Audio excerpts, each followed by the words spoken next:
మాట్లాడినాక మీకు ఇస్తా ఆయన కంక్లూడ్ చేసిన తర్వాత అప్పుడు మీరు రియాక్ట్ ఇవ్వండి. కాపాడాల్సిన పివి గారు, ప్రభుత్వ ఆస్తుల్ని కాపాడాల్సిన బాధ్యత ప్రభుత్వానిది. ప్రభుత్వం చేస్తా ఉంటే ఒక భారతీయ జనతా పార్టీగా మేము సమర్థిస్తాం. ఎప్పుడు కూడా ఇల్లీగల్ పని చేయమని చెప్పేసి బీజేపీ ఎప్పుడు చెప్పదు, గుర్తుపెట్టుకోండి. అయితే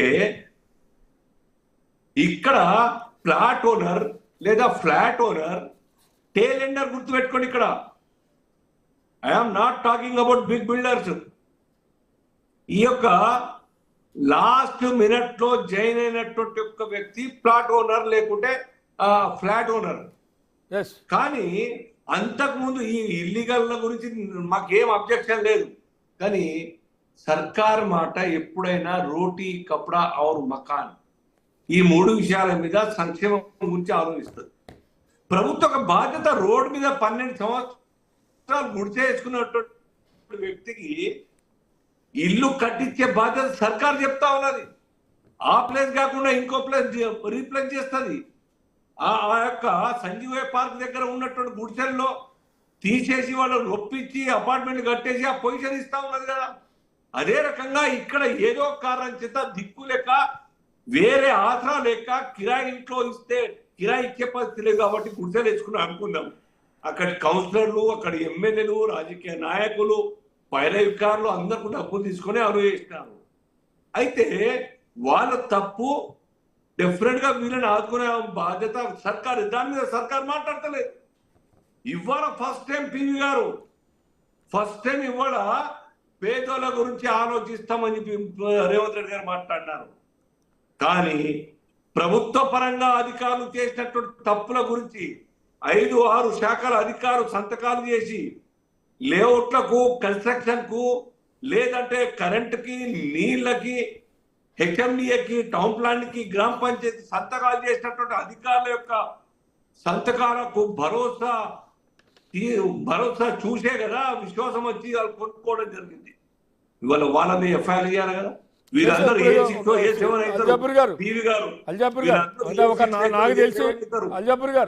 నాకు తెలిసి బహుశా ఒక నిజాంపేట మున్సిపాలిటీలో ఉన్నటువంటి కొంత 4-5 అధికారులకి ఇచ్చారు. హెచ్ఎండిఏలో వాళ్ళకి సస్పెండ్ చేశారు. హెచ్ఎండిలో ఉన్న వాళ్ళకి కొన్ని మందికి నోటీసులు ఇచ్చారు. ఇంకా మీరు అన్నట్టుగా చాలా మంది ఉన్నారు. ఇంకా ఎవరో 5-6 కాదు, చాలా మంది మీద చర్యలు తీసుకోవాల్సి ఉంటుంది అనేది వాస్తవం. కంప్లీట్ సార్, దయచేసి ఇది చాలా మంచి టీవీ, చాలా మంది చూస్తూ ఉంటారు, దయచేసి వినండి. టేల్ ఎండర్ ఈయన 5-6 ఫస్ట్ సంతకాలు చేశారు. వాళ్ళు ఎక్కడ కూడా బాధ్యులు కారా? వాళ్ళందరి మీద ఎఫ్ఐఆర్ కా, A1, A2, A3 కారా? వాళ్ళందరూ అరెస్ట్ కావద్దా? వీళ్ళైతే పొజిషన్ లో ఉన్నారు, డిస్పోజల్ చేస్తూ రోడ్డు మీదకి వచ్చారు అనుకుందాం. వాళ్ళు సంతకాలు చేస్తూ సర్కార్ యొక్క సాలరీ తీసుకుంటూ వాళ్ళు అరెస్ట్ చేయరా? ఎఫ్ఐఆర్ ఇష్యూ చేసినా ఇప్పటిదాకా 2-3-6 కాదు సార్. 20-30 సంవత్సరాలుగా కబ్జాలకు అలో చేసినటువంటి అధికారుల యొక్క చిట్టా ఏ ప్లాట్ అయితే కూలగొడతా ఉన్నారు, ఏ ఇల్లు అయితే కూలగొడతా ఉన్నారో ఆ ఫైల్ చేత పట్టుకొని దీన్ని సంతకాలు చేసింది ఎవరెవరు. ఫస్ట్ వాళ్ళ మీద ఎఫ్ఐఆర్ ఇచ్చేసి అరెస్ట్ చేసి వాళ్ళ శాలరీస్ ఆపి, రిటైర్ అయి ఉన్న వాళ్ళు అయితే పెన్షన్లు ఆపి, తర్వాత లాస్ట్ టేల్ ఎండర్ దగ్గర రండి. మీరు ఎందుకు చేస్తున్నారు? దాన్ని ఎందుకు మాట్లాడతలేరు?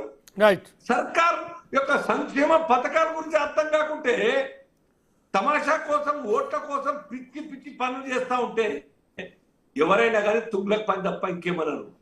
బీజేపీ డెఫినెట్ సపోర్ట్ చేస్తే కబ్జాలకు తీసేయండి అని చెప్పేసి. కానీ గరీబుల గురించి ఆలోచించండి. రైట్, వాళ్ళ పొట్ట మీద కొట్టకండి.